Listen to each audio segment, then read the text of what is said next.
Homecoming Saturday in Conway for the Central Arkansas Bears as they welcome Texas Wesleyan to the Stripes. It's the first ever meeting between these schools. UCA enters at 4-4. Meanwhile, the Rams, an NAIA school, are 6-2. This is ASUN football on ESPN.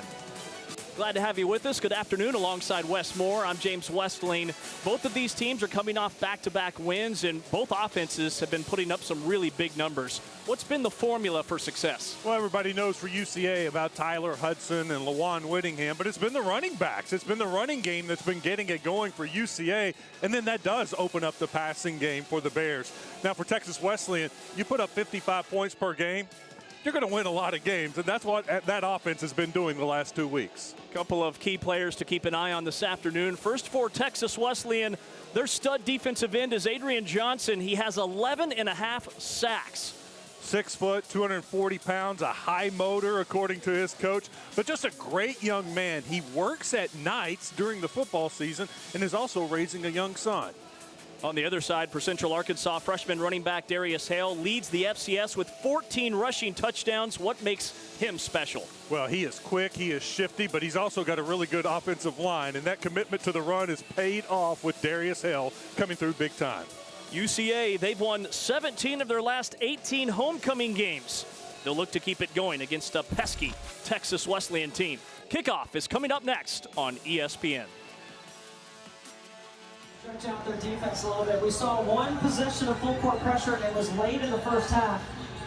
Some teams need to change the rhythm of their offense by changing what they do on the defensive end. 16. Already in the early minutes of this half. That's 36 on including Dante and. Did you do your second point yet? Please do. Let him go. Yep, second one. And won the game against Anthony Edwards. Back to you. And it's over. Hey Sam, I'm going with an NCAA tournament. Moses Mighty. 8 to shoot. Swinson probing, exploring. Swinson with 3, has to put it up, and he delivers a big shot from the PG. 2-point lead for Stetson. Timeout Central Arkansas. 22.6 remaining. Stefan Swinson, the sophomore from Belgium, had the matchup he wanted. He got paired up against Jared Chatham, the forward for the Bears, who's their leading, or one of their leading rebounders. And Swinson knew he could make the move to get around him. We said it early. The first rematch of the ASUN Conference season is here. Central Arkansas took 2 of 3 in Louisville, Kentucky. Now the Bears welcome the Bellarmine Knights to Conway. It's ASUN Baseball on ESPN. Alongside Tyler Nelson, I'm Dylan McLemore welcoming you into Bear Stadium. Tyler, UCA begins their second trip through the ASUN West in first place, but Bellarmine playing much better ball over the past 2 weeks. Well, Bellarmine, they're only 7-29, and that record doesn't sound impressive to look at it, but as you said, Dylan, they're still not playing their best baseball, improving week by week. 3-9, that's a great score to acquit yourself against the #1 team in the country, Tennessee, and Matt Higgins made a little bit of history. That 3-run shot for him in Knoxville ties him all-time top of the program leaderboard in career home runs.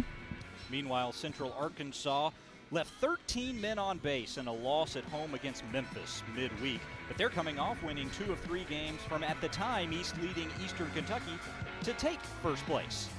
First place. Thanks a lot to pitching.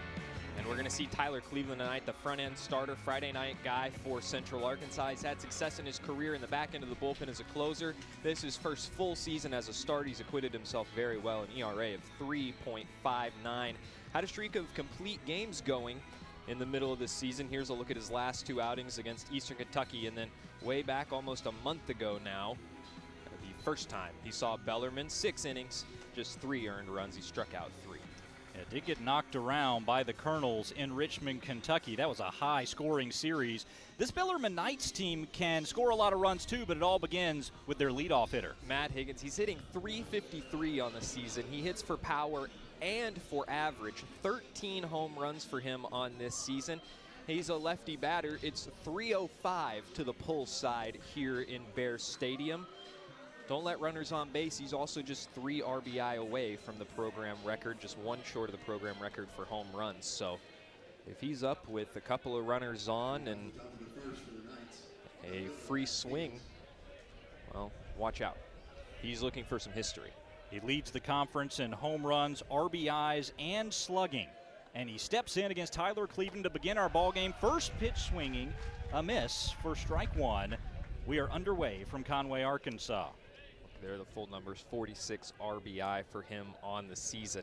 Walks just about as much as he strikes out, 24 walks to 29 strikeouts. He does everything well at the plate. His coach, Larry Owens, said, look, there's no question Higgins can deliver. In fact, they moved him to the leadoff spot to get him as many at-bats as possible. But what coach is looking for is some support from the rest of the night's order. They have struggled, and they struggled mightily in a series last weekend against Jacksonville State, dropping 2 of 3 to the Gamecocks. A couple of close games in there, and coach was also very impressed with the showing in that weekend. Of course, he obviously was not happy about the series loss, but said very competitive.